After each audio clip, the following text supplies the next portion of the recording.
Welcome to Reality After Show coverage of Naked and Afraid, Last One Standing, season 3. This is Naked and Afraid 3. It's the third time they've done the Last One Standing. Boom. It's episode 5. It's the After Show. I'm Jonny Fairplay, joined by. Are you considered the leader of the A team? No, I would say I'm part of the A team now. Oh, but remember when you were not on the A team? Yeah, I do. Those days are gone. Man, times they are a changing. Trish, I'm so I happy know. I for got you. pulled up from the slums, and look at me. I'm living in the penthouse now. Go I figure. literally have in my notes here, and we'll get there. You have the biggest smile I've ever seen on your face on Naked and Afraid. Yeah.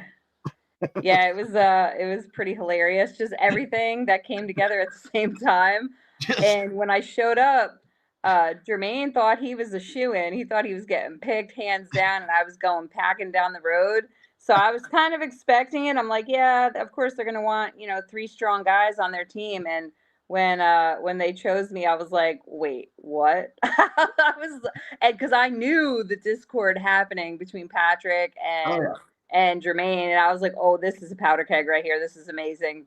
And oh, you guys have lunch? They had a couple fish, Yeah. and they were No, like, Trish, sit down, have some lunch. And I was like, are you kidding me right now? I'm getting picked and I'm getting lunch. And then they don't show up. They were so gracious. They were like, sorry, Jermaine, but here's some fish. And Matt and Darren picked him off a chunk of fish and handed it to him. He just like took it and was like, and like walked away. He was mad. Even getting some lunch, he was still mad.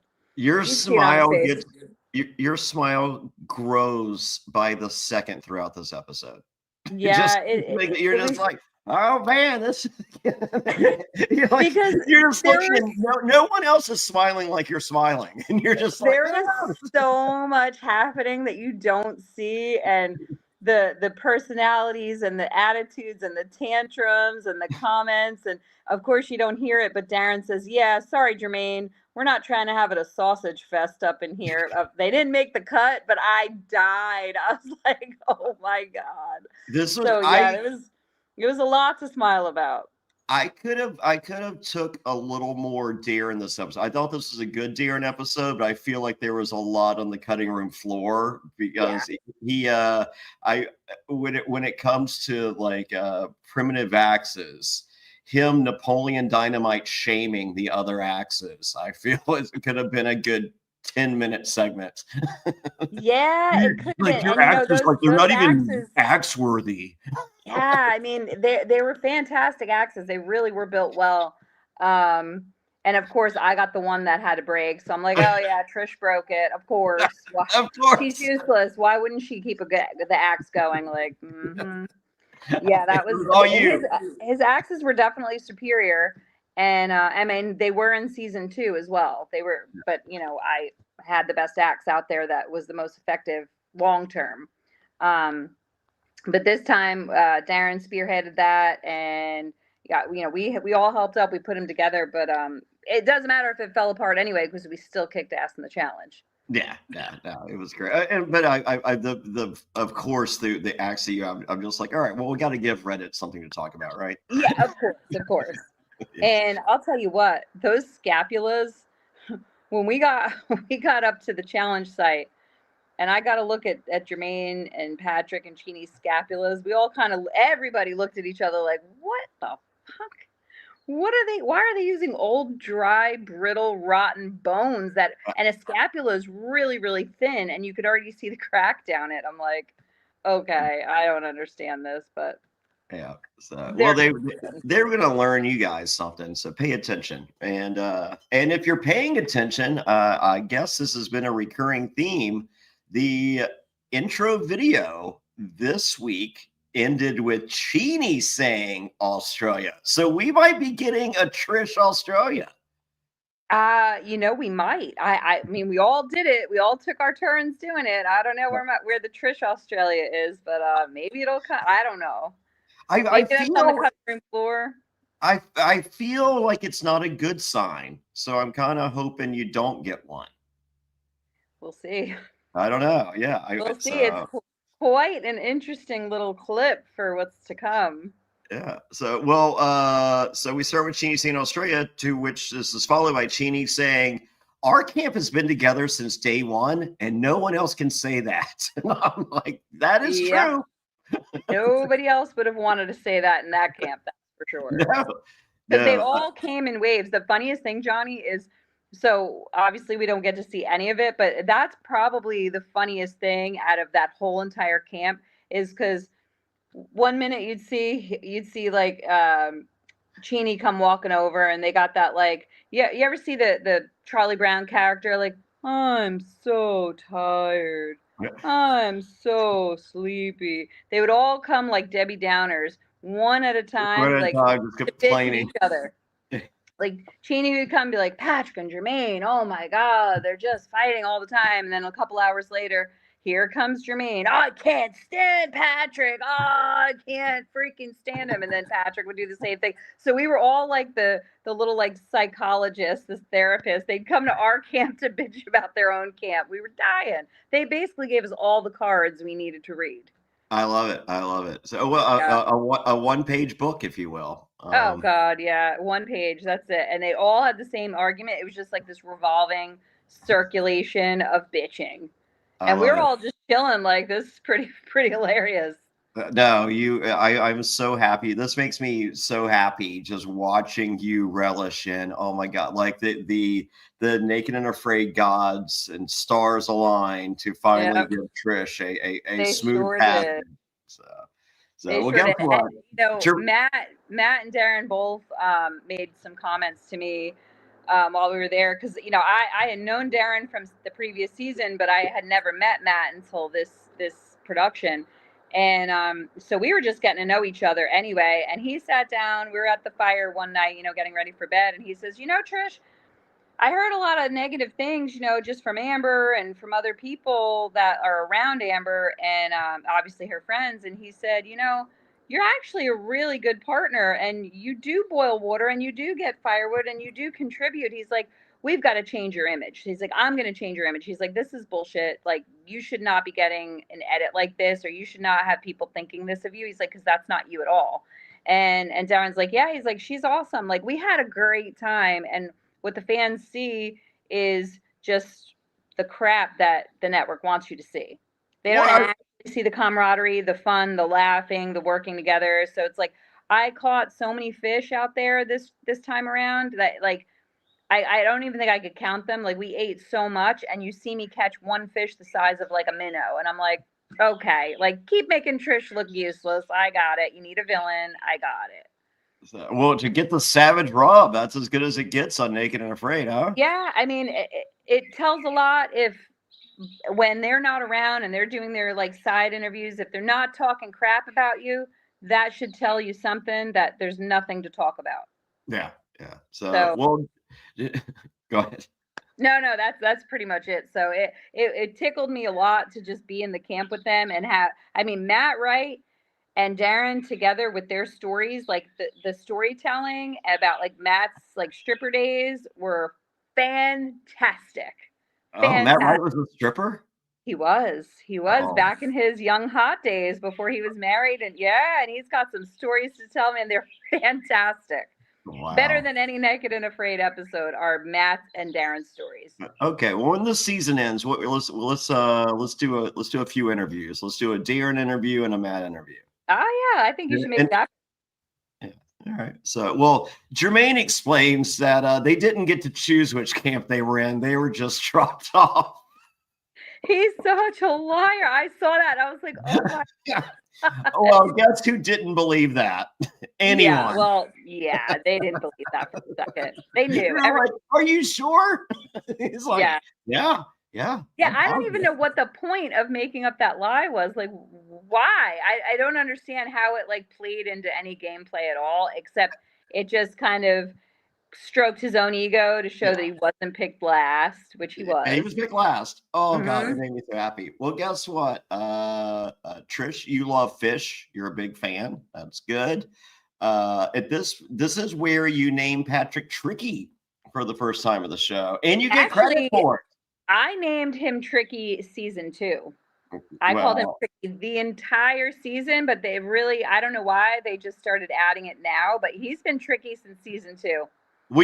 I think we've heard tricky one time before, but this is the first where like you get the credit and then other people start using it after. So Yeah. congrats. Yeah. So Yeah. I mean, I thought it was a perfect nickname for him, and of course, the song in my head last season was like, it's tricky, tricky, tricky. Like that's all I was singing out there to him. So that was a long time coming, but I'm glad it finally made it to the actual edit. So, well, Patrick wanted to refresh and he got a big old deja vu. And at this point, this is the happiest I've ever seen you in the history of Naked and Afraid. Your smile, you could have taken the Laura stick to the face whiplash and still been smiling. You were so happy, right? Yeah, yeah. I was thrilled to be in good company, good people that were not like trying to do anything shady. Like it was just a really good vibe, great energy, and really good people. Like Matt and Darren are top notch. Love the two of them. So, well, Patrick still wants a hook, so we'll see. And he's planning on stealing one. Didn't see that happening. Uh-huh. And meanwhile, Jermaine does not want to practice with a bow. It's not needed. Who does that? Fast forward. Here's Matt Wright practicing. Uh-huh. Matt practiced every day, and so did Darren. And so when I didn't know all that was going on down the creek, so when I saw that, I was like, oh God, like even I'll give it to Tricky because he was spot on with saying that because he practiced all last season, and then this season the same thing. And Matt even said to everybody, he's like, you can't practice enough. Like it doesn't matter. Like this is a new bow, new territory, new arrows. Like That's you my have to thing. feel for it. There's if you go to Dick's Sporting Goods and go to buy a bow, there's like 50 different bows. They're not the same. So it's not like, oh, Yeah, I've mastered all the bows because I did yeah. one. Yeah, That is so not, that was just ignorant and I think arrogance on his part. Like I think that just was like not a smart move. And I'll give it to Tricky. He was 100% correct on that. So and also I'd imagine that the temperature in the day potentially affects the pressure. Like there's hot, lots of factors.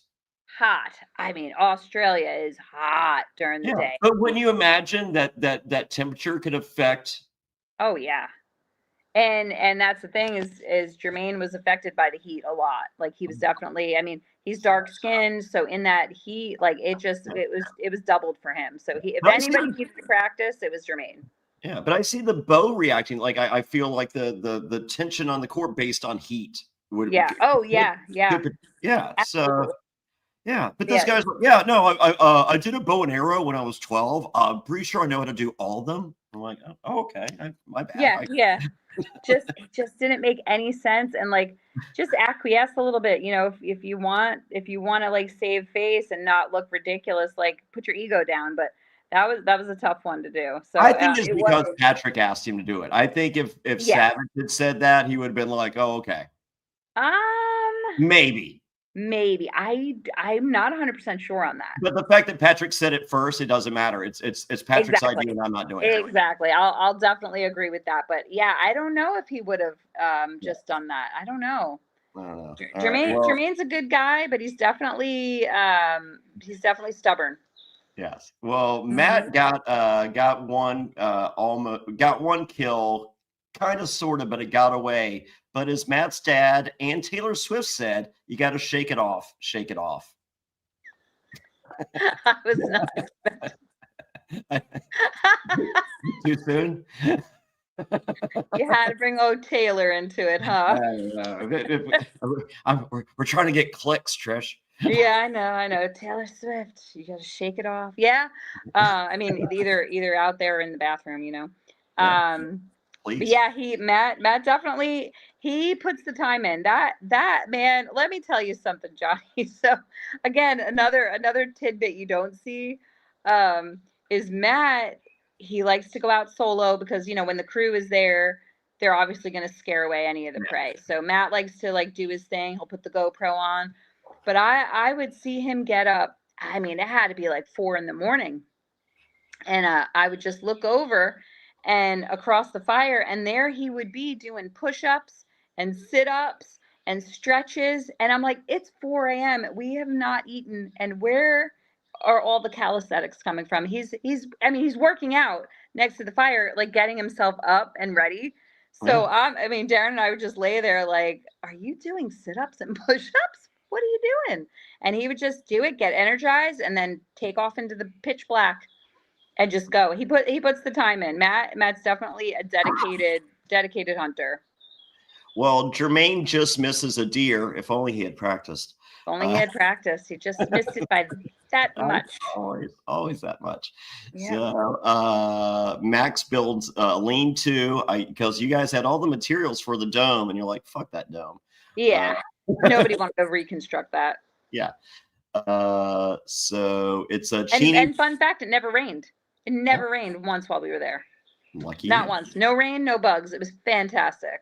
So, well, it's Cheney's turn to go with the bow, and she misses the pig and the piglet, and if only she had practiced more. And Tricky would like a hook from you guys. So here's the way it's going to work, guys. He would like a hook. He's planning on stealing one, but if he can't steal one, he would like one, and he will give you one fish for every 2 that he catches. Yes, sorry, that's just not going to work. Yeah, that's really not going to cut it at the bank of hooks. We're okay.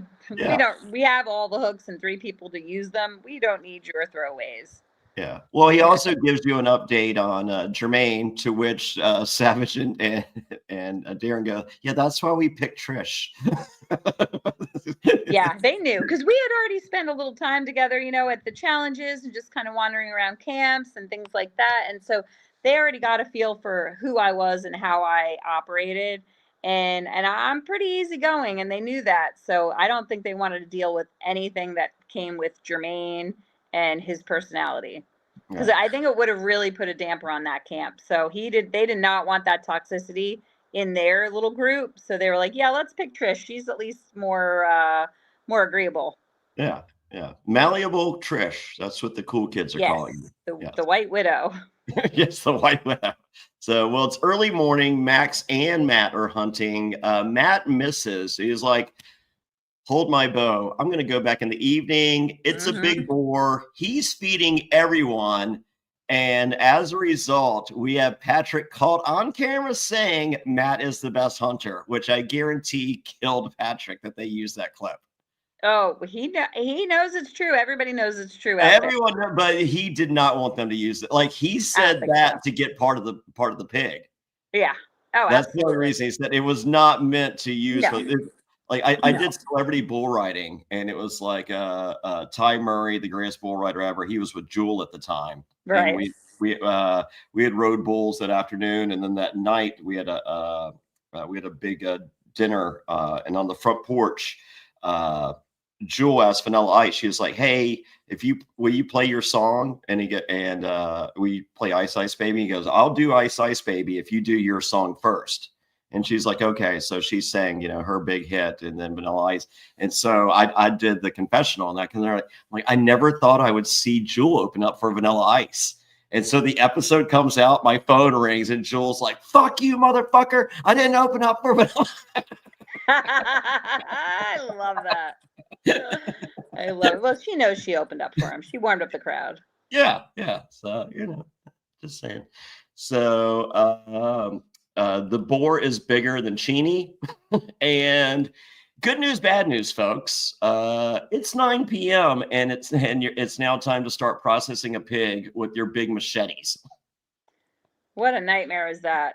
Using those cutting tools was ridiculous. Yeah. Ridiculous. We had broadheads that we used for like the fine cutting, and we had those stupid machetes that were just like halfway useless. I mean, we really did need a team to process that, because Matt had gotten that right at dusk, so it was pitch black by the time he came down. I was just coming back from fishing, which of course you don't see that, because why would you? No. And I had brought back fish. I was all excited. I had a stringer of fish, and then as I'm walking back to camp, I hear Matt yelling, and I was like, okay, Matt doesn't yell. And so I like hustle back, get the fish, throw it down because I'm getting ready to clean them. And here he comes with a pig. And I'm looking at the fish. I'm looking at the pig. And Taryn's like, you know, we're not going to eat those fish, Trish. I was like, I know, I don't want to. I feel so bad not eating them because we just caught them. And yeah, I don't think we ate the fish after that. Wow. Must be nice to be on the A team. Yeah, it felt pretty damn good to be on literally throwing away food. Yeah, sadly. I know. I couldn't do it. So I left them cooking on the grill, and when I came back, they were gone. I was like, oh, yay, did somebody eat the fish? And Darren goes, I threw that away. I was like, okay, well, maybe the crabs will get it. There we go. Well, Chini wants the balls. She's going to have to fight for them, apparently. God, the lesbian wanting the balls. That killed me. Yeah. I'm like, you are the first person to take out the balls and sink your teeth in. Like, that's amazing. She's like, the best balls I ever had on my chin. I bet. Probably the only balls. The Vegas odds are saying that those were the best balls she's ever had. I mean, that's really what the odds are, you know. Yeah. I mean, she had the biggest balls on her chin that she's ever had in her life. Wow, and I personally was not a fan. Yeah. I took a bite because, you know, that's what we did, and no, thank you. I'm okay. Yeah. I mean, I just felt that there was so much food. I mean, ridiculous amounts of food that why do balls have to be an option? I guess everybody wanted to taste every portion of that pig, balls and all. But I'll tell you what, the backstrap and the liver and the heart were the favorite. Those were so we gave Laura a nickname that night because the liver on this pig, I mean, it was the size of a freaking pizza. It was huge. So we all passed the liver around, everybody taking bites to the point. And I like liver, but it got to the point where I was like, I can't take another bite of this. Like, it was just so much. It was so rich. And Laura just had liver all over her, like the juice, the blood, the liver, everything. So we nicknamed her, and she's in my phone as Laura Liver Tits. Because that's how much liver we had. Wow. Laura Liver Tits. We'll have Laura on. We want to talk about her liver tits. Liver tits, yep. But we had an abundance of it. I mean, it took hours and hours for that. But funny thing is, there was one particular cast member who went around telling everybody how to cook their back strap because we all had skewers. Oh, no, that's not good. Oh, you got to turn it. Oh, you got to do this. Oh, you got to put it in. And we were all like, bro, this is not our first time cooking over a campfire. So I can let you guess who that person was. Patrick? Jermaine. Oh, okay. All right. That was my second guess. So yeah. He always has a second idea for everything that is not as good as the idea that everyone else is going with. Yeah, there's a little bit of micromanaging there. And it doesn't go over well with anybody at all. Well, guess what? It's a 2-day challenge. We love a 2-day challenge, and it's a primitive tools. You have to build an axe like Darren and Trish. That's what they said. That's what they said. They got to build the axes like, hey, we were the winners last year, first and second place. So there's got to be something to be said about that. Oh, sorry. It was according to Patrick. Patrick says you guys have to build an axe like you and Darren. Yeah, because he knows he failed last time. He knows. Wow, this episode must have killed Tricky. Yeah, I think it's the best hunter, and you have to make an axe like you. Yeah, I mean, Tricky knows the deal. I mean, I don't care what he says. He knows the truth. He knows. Well, we hear what he says. He says you're the best axe maker, and then Savage is the best hunter. Yeah, I mean, proof is in the pudding. It's there. Man, as I said, these confessionals, he's like, why did they use that? I had said so much more amazing stuff about myself. Yeah, and you know what? I didn't hear it. No, I didn't either. So guess what? Jermaine wants to do from up the creek from them. Jermaine wants to do a different kind of axe. If he could have tested that axe out on Patrick, I think he would have. All right. Accidentally. So Darren has been flint mapping and rock hunting this entire time. Of course he has. Darren is an extremely talented, knowledgeable individual. I mean, he would spot rocks all the way through the Outback and be like, "That's a blah blah blah," and I'm like, Right. "Looks like a rock to me." Yeah, Nope, he knew no. exactly. His precision with that, his knowledge is just like second to none. His eyes lit up when he found out this was the challenge. He was Oh just like, yeah, yeah. oh yeah, that's right in his wheelhouse. Like he looked over at you. It's just like, we've already won, and you're Yeah. like, Oh yeah, I've, 100%. yeah, 100%. I knew it too. Like with what I made last season and knowing Darren's talents and what he made, I'm like, oh, we got this. Like, and you're adding Savage. yeah, and you add mass brute strength. I mean, he made an axe handle that was like a baseball bat, and it was a powerhouse. So I mean, just with me and Darren and the axes, and then you add Matt in, yeah, it was a shoe in. It was it. But you know what? I'm going to give a lot of props and credit to Max, Laura, and Kayla because you know what? He had two females. There were two females Yeah, on the team, and Kayla is a tiny little thing, strong as hell and tough, but she's tiny in stature. And when you see they came in second on our heels, that says a lot because those two women, I mean, Laura injured, Kayla yeah. tiny, and Max. It was like they still kicked the crap out of Tricky and Jermaine and Cheney, two strong men over there, or whatever. Yeah. Um, Two but guys. so it's like that. Like, is nobody talking about that? Like they kicked ass out there, right behind us. So, well, Patrick finds volcano rock. Chini reveals that her favorite hobby is chopping wood. Would not have guessed that. I feel this is the Chini irony episode, You just need right? a pair of suspenders and maybe some plaid. I'm sure. Patrick and Jermaine fight about handles. They're only allowed 6, so figure it out, guys. Kayla ain't about axe making, but she is a great fisherwoman. Okay. Mm-hmm. She is. She is. Are you all in on this fish? Like, I feel like fisherman is nondescript enough that I'm not saying fisherman and trying to exclude a woman.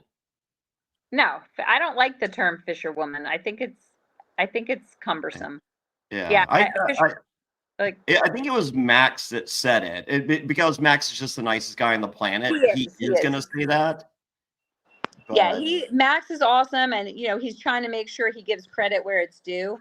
yeah, He's not like a spotlight hog or any of that. Like he is who he is, and he wants to give you your credit, and he'll make sure that he does that. And so I don't think anybody takes offense to that unless you're insane.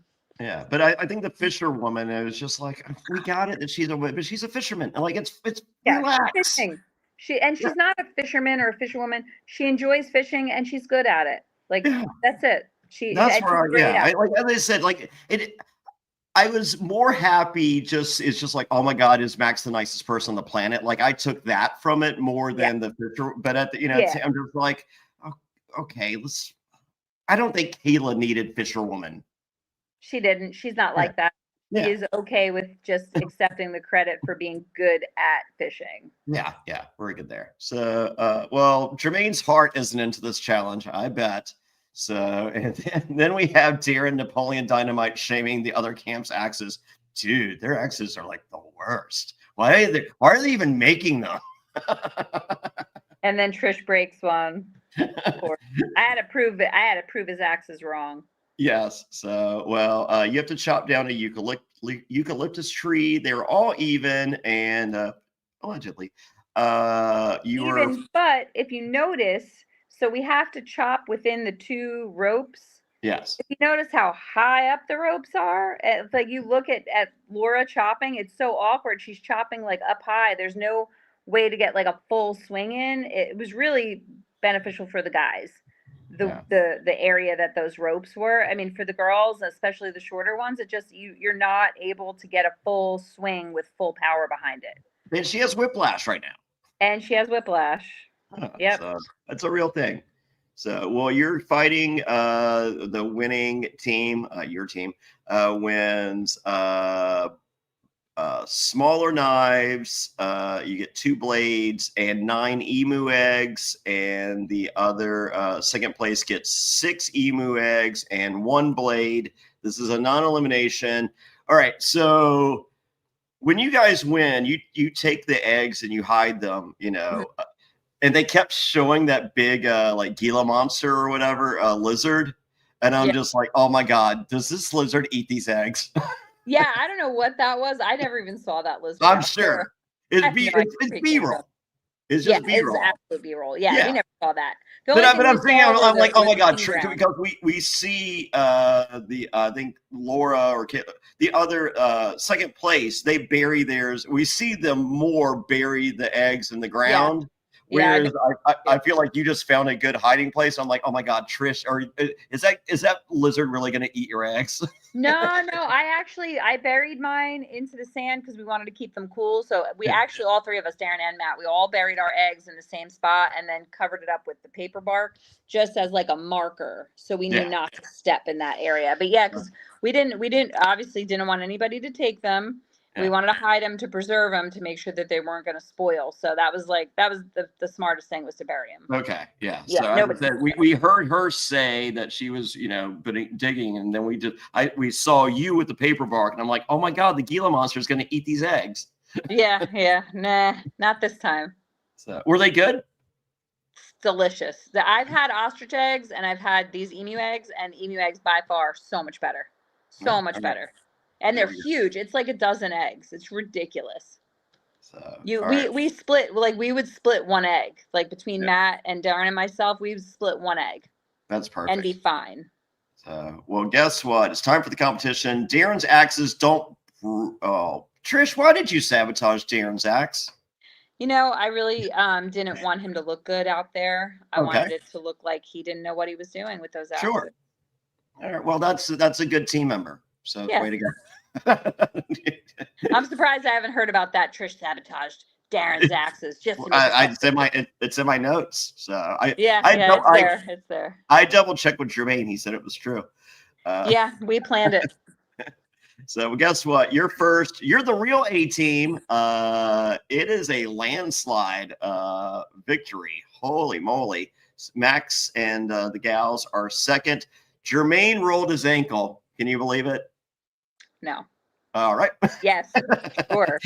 And if you're wondering if how Max feels, he is egg-cited and egg-static about it. Was excellent to see him that egg-cited. Yes. Good for Max. Jermaine's ankle is almost swollen. Okay. Could you see that? If you squint. Got to get really close. Yeah, I might have saw a little ankle bump there. Okay, so it's time for PSRs. Laura is up to a 9.7 from a 9.6. Kayla remains steady at 8.8. Considering that Laura and Kayla did the exact same thing on this episode, I don't get it. I don't get any of it. No, I don't believe the PSRs are such BS. Like they're a joke to all of us. That one was obnoxious. It's ridiculous. Laura I was talking to Laura earlier today, and she said the same thing. She was just like, "How are they getting these numbers? It's the most asinine thing ever. Like, it doesn't make any sense." But they literally did the same thing. Literally. Yep. Same thing. How about we came in first and my PSR didn't move? What the hell was that? Well, Jermaine drops from a 7.6 to a 7.4. It's probably that swollen ankle. Could be the swollen ankle, or the scapulas, or the fact that he didn't want to be there. So, well, he's calling it. He's tapping. Patrick is toxic, and Jermaine reveals that Cheney is going to win this whole thing. We'll see. And she did say Australia at the beginning of the episode. She did. So. She did.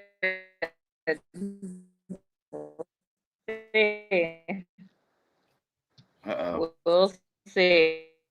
You're freezing up. Okay, you're back. You froze up for a second. I don't know. There's a lot of need to that, Yeah. Oh, yeah. Women and men, we're built different. So the strength and the speed, it's not always going to measure up when you're competing male versus female, as some of us know. Yeah. All right. Well, who's to say? Well, I'm here to say thank you, Trish. We kick butt with another episode. We'll be back next week and start doing some thinking. Postseason. There's only 8 left, So it's going to happen a lot sooner than we think. We're going to do some post-season interviews. There's something brewing in this next episode. Okay. If you saw the previews, you see myself and Laura and Kayla. We are walking and we are on a mission. Oh, I did. So once again, thank you, Amazon Prime Video. I did not get the preview for the next episode. Okay, I'll text you the clip. Okay, awesome. And awesome. I'll text you the clip when we're done. It's an interesting take on what's about to happen. I'm excited for it. You're excited. I am excited for it. Laura and myself and Kayla, we come walking with a purpose. We round up the group and you see us all talking and saying that we're doing a thing. Wow. We did a thing. So let's see what it is. Ooh, is it a mutiny? We'll have to find out Sunday. It's a good one, though. I'm actually really excited for this one. I'm for it, too. So, well, Trish, everybody can find you on Facebook and the Gram. Yep, Trish Bulinsky. It's the same, never changes. Pretty easy. And I'm at Jonny Fairplay, No H and Johnny. Get your cameos. Father's Day cameos. I think I did about 100 cameos. But they're still coming in fast and furious. I got like 5 24-hour requests yesterday. I'm just like, awesome. Where's the cameo love coming from? I do make really fun cameos. So thank you, everyone. I love your cameos, Johnny. Everybody should get one. Everyone. We got 4th of July coming up. We got we got so many different things for the summer. Birthdays, cameos for birthdays, anniversaries, breakups. Yeah, you want to break up with someone. Breakups. I mean, I think that's fantastic. I actually might order one of those from you myself. Oh, sweet. Can't wait to help. Right. Surprise parties, anniversaries, christenings, whatever. Get your Johnny cameo. There we go. Yeah, go to JonnyFairplay.com for links to everything, or just go straight to cameo.com/JonnyFairplay. No H and Johnny. And with that, thank you so much. Until next week. Bye, Trish. All right, Johnny. I'll see ya. Bye.